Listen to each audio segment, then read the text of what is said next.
¿Qué tal? Bienvenidos una semana más a Diagnóstico. Hoy vamos a poner el foco en un asunto como es el de las amputaciones y los reimplantes. Y lo vamos a hacer acompañados por uno de los pioneros en nuestro país de esta especialidad, el cirujano plástico César Casado. Enseguida vamos con él. Antes repasamos la actualidad de la semana en 3 minutos.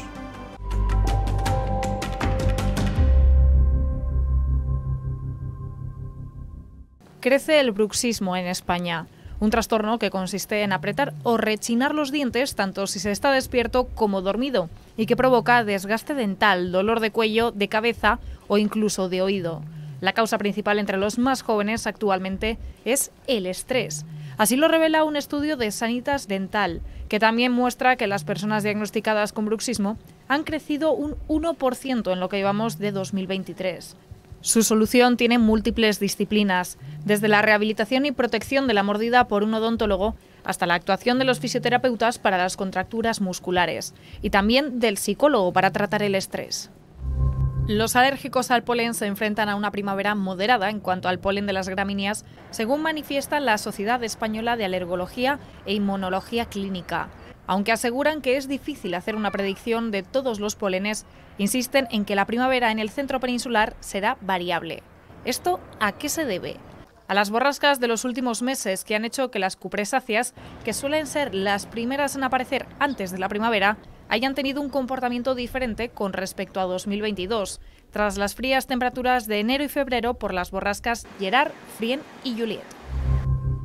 Según un estudio experimental de una universidad sueca, el impacto del estrógeno podría ser un factor de riesgo que aumenta las arritmias, es decir, la regulación de los latidos del corazón.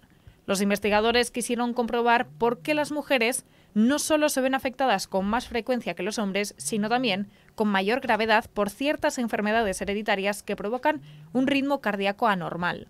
Al hacer este estudio con el estrógeno, comprobaron que la función del canal iónico se veía obstaculizado, por lo que, finalmente, interpretaron como un indicio de que esta hormona puede aumentar el riesgo de ciertos tipos de arritmia.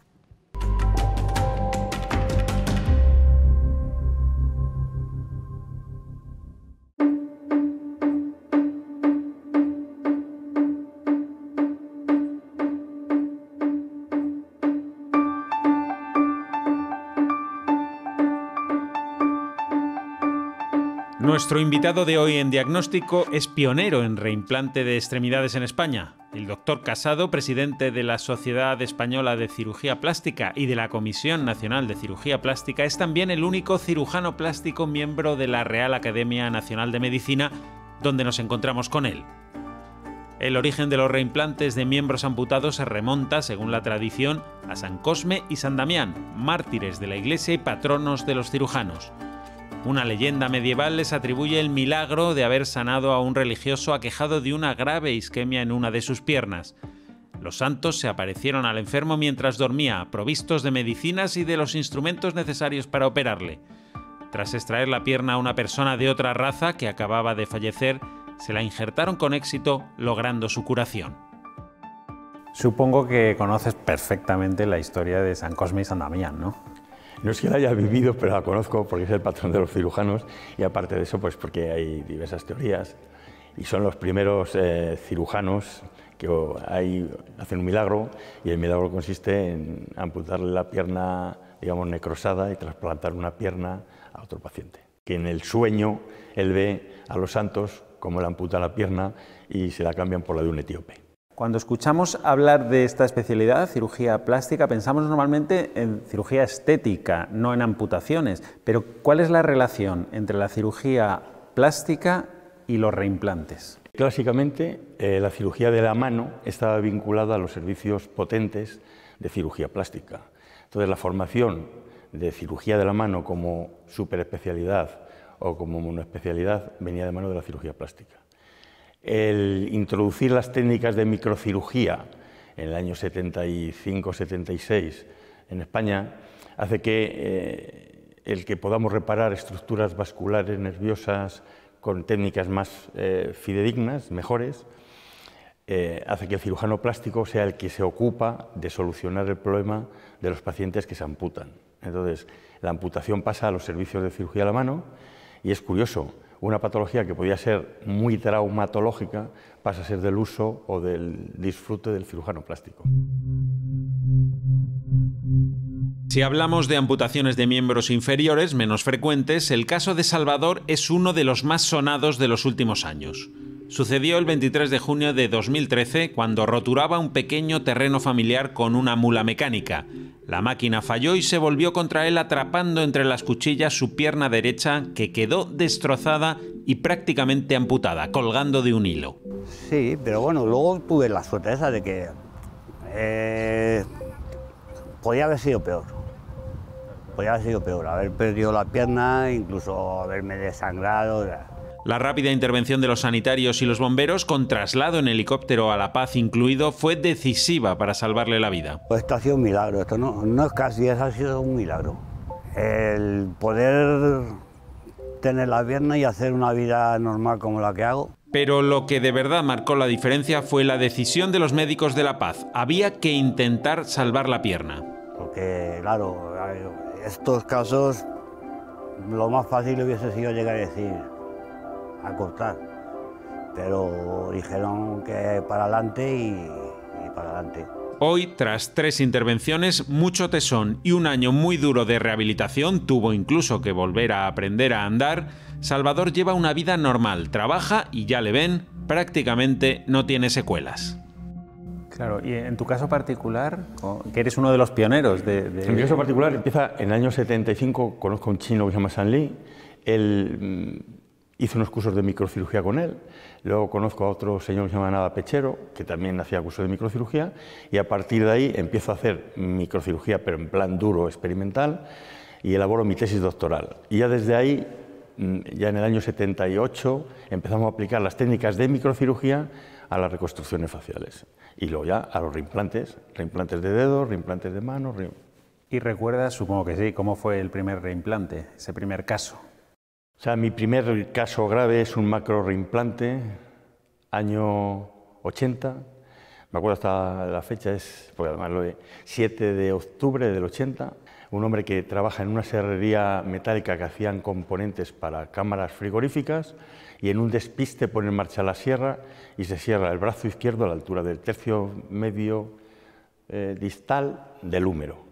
Y entonces lo típico, lo trasladan a Virgen del Rocío, entonces trabajaba yo en Sevilla, montamos ya lo teníamos montado, pero montamos el operativo de emergencia y me acuerdo de la última frase que lo dijo él antes de dormirse, conmigo no hacer tonterías. Y entonces se lo decíamos mucho a él. Tuvimos 11 horas en quirófano, hicimos todo lo que hay que hacer, pues desde la osteosíntesis hasta la sutura de la piel y fue el primer macro reimplante que se hace en España y con éxito. Ese fue el primer macro reimplante en España. Primer macro reimplante, año 80. Sí, año 80. ¿Y ha cambiado mucho de entonces a ahora? Nada. Lo que sí hemos progresado, o sea, en función del nivel de corte de los reimplantes, puede haber macro reimplante cuando tú te seccionas el brazo proximal al pliegue carpiano o micro reimplante. ¿Ha cambiado a qué? Pues que han mejorado los medios de magnificación óptica, han mejorado el calibre de los hilos de sutura, nosotros manejamos 8, 9 y 10 ceros, actualmente hasta 12 ceros, ha desaparecido la discrepancia de la aguja con el hilo que lleva, porque son hilos más finos que un cabello. Y entonces, claro, ahora se permite hacer anastomosis en estructuras de 0,4, 0,5 milímetros, que no es unir y que por dentro funcione luego la linfa o la sangre. Cuando una persona sufre una amputación, el tiempo corre en su contra. Ahí es fundamental la actuación coordinada de los servicios de urgencias y de los especialistas en el hospital. La figura del cirujano es clave, devolver la vida a un trozo de carne. Es lo que es, ¿no? Es que es realmente un trozo, porque cuando te llaman no sabes qué es lo que es. Cuando uno empieza, es que personalmente lo que tiene una sensación de victoria en el momento cuando realmente es que eso le funciona. Otra vez entra sangre, es que algo que ha sido muerto, no es que en un momento dado, no es que realmente es que prepara prácticamente es que un desecho, un trozo para tirarlo a un cubo de basura, es que tú vuelves a la vida y haces funcionar. El cirujano tiene que improvisar una estrategia, no hay nada planificado. En cuestión de minutos tiene que decidir si el miembro es salvable y cómo abordar la intervención. Tienes primero que hablar al paciente, tienes que conseguir una cierta sintonía con el paciente te tiene que creer, porque si no te cree, no está del mismo lado. Y a partir de ahí es que tienes que montar la estrategia que lleva al paciente a realmente a reinsertar otra vez en la sociedad y seguir con sus circuitos laborales y sociales normales.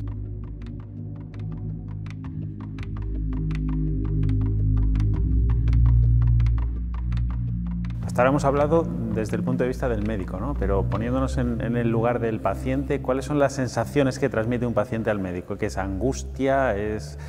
¿Cuáles son? La primera sensación que tiene el paciente es como de sorpresa. ¿Por qué me ha pasado a mí esto? Si yo estaba tan tranquilo cerrando o viendo cómo el otro cerraba, pues yo tengo anécdotas de todo tipo, o viendo cómo el otro cortaba las ramas del árbol.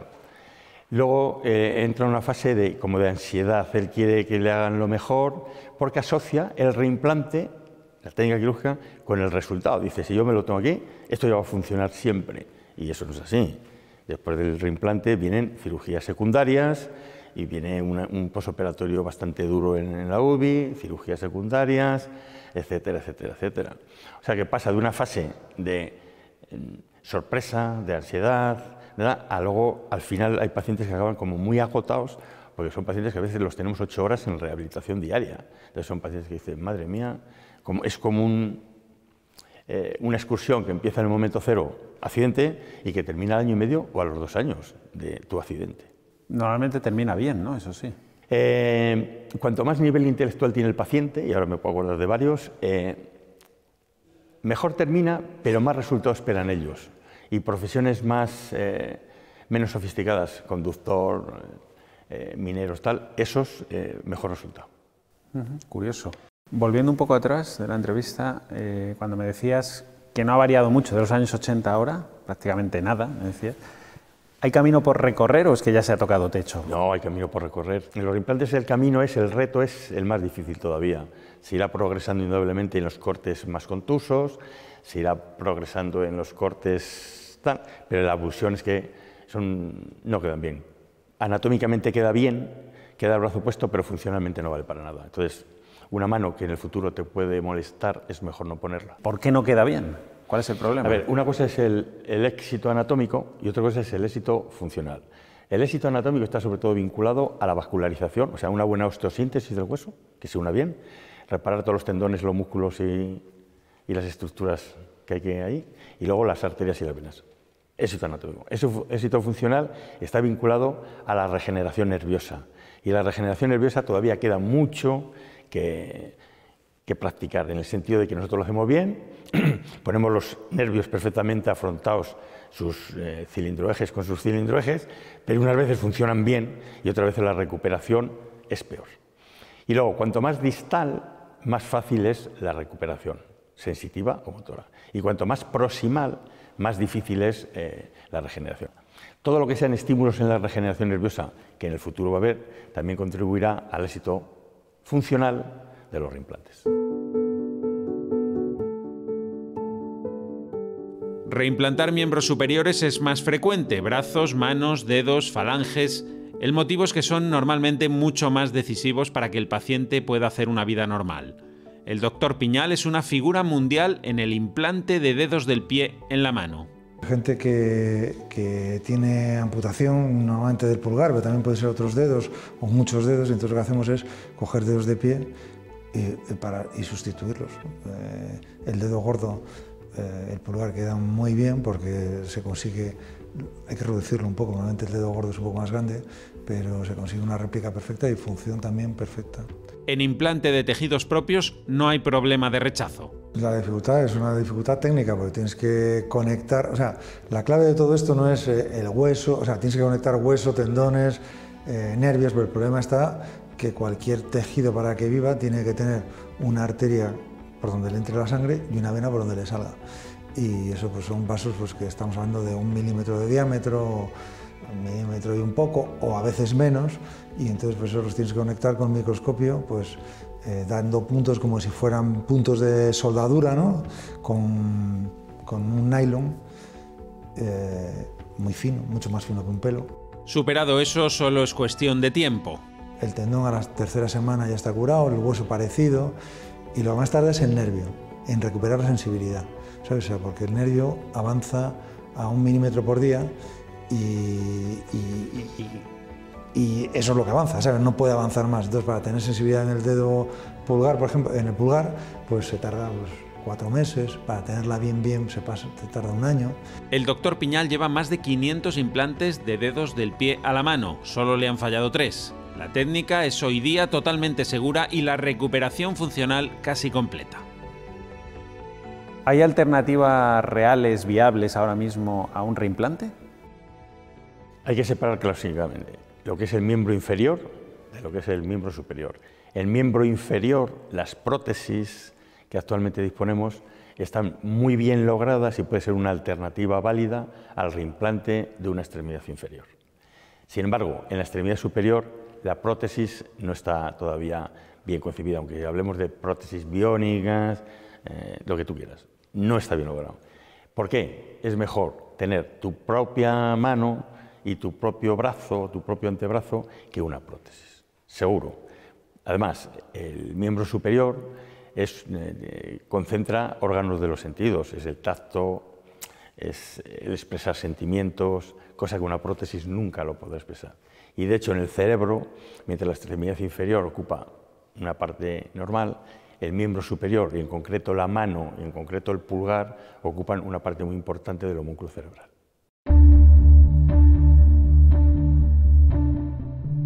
En definitiva, el éxito de los reimplantes de extremidades está muy ligado a la microcirugía, a las manos de los cirujanos plásticos que pueden convertir uno de los momentos más traumáticos en la vida en un episodio superado con éxito y casi sin secuelas para el paciente.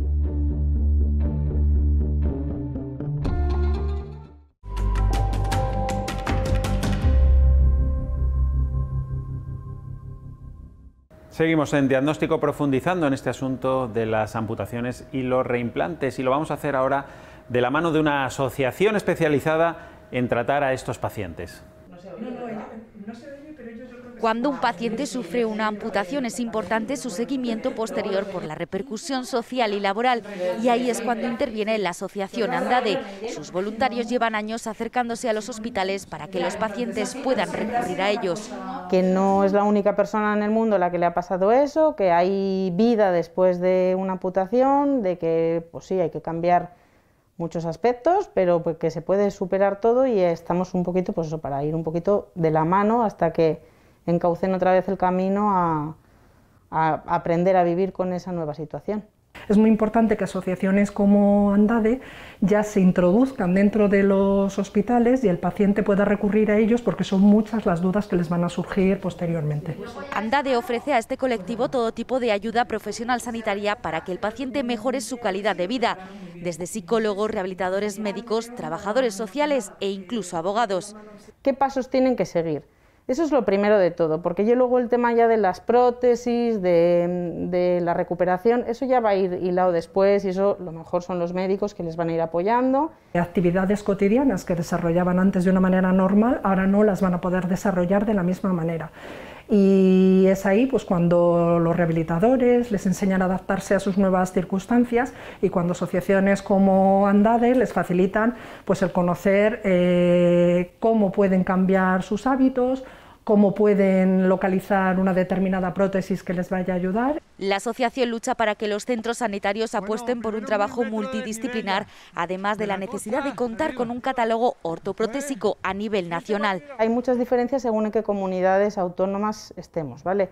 Hay comunidades autónomas que, por ejemplo, el paciente no tiene que pagar absolutamente nada, no tiene que adelantar el dinero de la prótesis, sino que es su propio Sistema Nacional de Salud el que lo paga la ortopedia. Prótesis que suponen unos gastos económicos elevados para la familia, de ahí la necesidad de acudir a este tipo de asociaciones para que las familias puedan acogerse a subvenciones. Yo, por ejemplo, en mi caso, que es mi hijo, al principio había que cambiarlo cada 3 meses porque era bebé, y ahora se cambia cada 6 meses, entonces es ese desembolso de dinero cada 6 meses.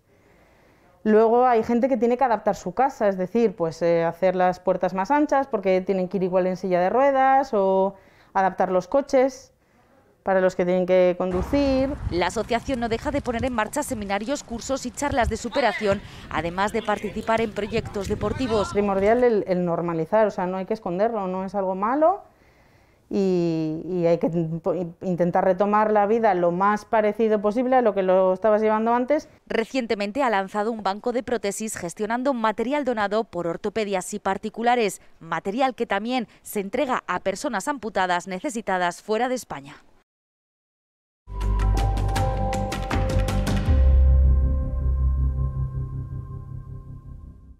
Apuramos ya los últimos minutos de nuestro diagnóstico de hoy. Vamos a seguir tratando este asunto de las amputaciones y reimplantes de la mano de nuestro especialista, el doctor Casado, que nos habla sobre todo de la manera de prevenirlos. Presenciar una amputación es una de las circunstancias más traumáticas a las que cada uno podemos enfrentarnos. Y es muy importante saber qué hacer en cada caso para no entorpecer la cirugía que tal vez se pueda hacer en el paciente, ni lastimar aún más a la persona que lo ha sufrido. Lo primero que debemos tener en cuenta es que un paciente amputado generalmente debe atenderse como un paciente traumatizado. Y son frecuentes las amputaciones que se acompañan de lesiones internas importantes, sobre todo en accidentes de tráfico o en pacientes precipitados. Por ello, lo primero es asegurar la estabilidad del paciente, que respire adecuadamente, que su corazón esté funcionando. Una vez que el estado general del paciente está comprobado, pasamos a prestar atención a la amputación. En el muñón del paciente es suficiente con lavar con agua y aplicar un vendaje compresivo. Punto, nada más. La última parte es prestar atención al segmento amputado. Debe envolverse en gasas o compresas húmedas, debe meterse en una bolsa lo más herméticamente cerrada posible y esa bolsa es la que debe introducirse en un recipiente con frío. Lo ideal es que sea un recipiente con agua, con muchos hielos, pero nunca introducir un dedo, una mano, cualquier otro elemento amputado en contacto directo con el hielo, ya que en ocasiones no puede hacerse el reimplante puesto que la pieza está congelada. Una vez realizado esto, debemos ya trasladar al paciente al centro sanitario, desde donde se tramitará su derivación a un centro especializado en reimplantes. Esta derivación, que sea de forma precoz, esto es primordial, ya que los tiempos de isquemia son limitados y cortos en muchas ocasiones, y estos tiempos de isquemia, de los que se han hablado en el programa, son relevantes por un elemento que creo que es interesante que conozcan. Es de vital importancia tanto en reimplantes como en trasplantes. Es el síndrome de isquemia-reperfusión. Durante la fase de isquemia se producen unas moléculas conocidas como radicales libres de oxígeno que pueden causar un daño muy relevante en el organismo al entrar en gran cantidad. Cuanto más grande es la parte amputada y más largo es el periodo de isquemia, más radicales libres de oxígeno se producen, con lo cual es mayor el número de estos radicales que entrarán en el organismo al volver a conectar la extremidad. Y si son muchos, el efecto puede ser tan nocivo que incluso pueden plantear un resultado fatal en el paciente, pueden llegar a matarle. No querría acabar llamando la atención sobre varias amputaciones dramáticas que suceden por imprudencias muy habituales. La primera, sin duda, es el manejo de sierras radiales por aficionados a la carpintería, la marquetería, que han utilizado cientos de veces estas sierras y se sienten muy tranquilos en el manejo. Diría que es una de las causas más frecuentes de amputación. Segundo, la gente que lleva el brazo o la mano fuera de la ventanilla cuando van en el coche. Es una imprudencia terrible. En un segundo, esas amputaciones tienen un pronóstico horrible. No podemos hacer prácticamente nada por estas extremidades. Y tercero, un mecanismo habitual. Los dedos que se amputan porque el paciente lleva un anillo que se queda enganchado en una verja o en una valla. Estos dedos tienen una solución muy compleja, pero la prevención, como en todos los casos, era la mejor alternativa. Prevención, como siempre. Hemos terminado por hoy, gracias por estar con nosotros. Recuerden que Diagnóstico vuelve dentro de una semana. En 7 días estaremos de nuevo con todos ustedes para contarles otro asunto de salud, ya saben, con una perspectiva muy diferente.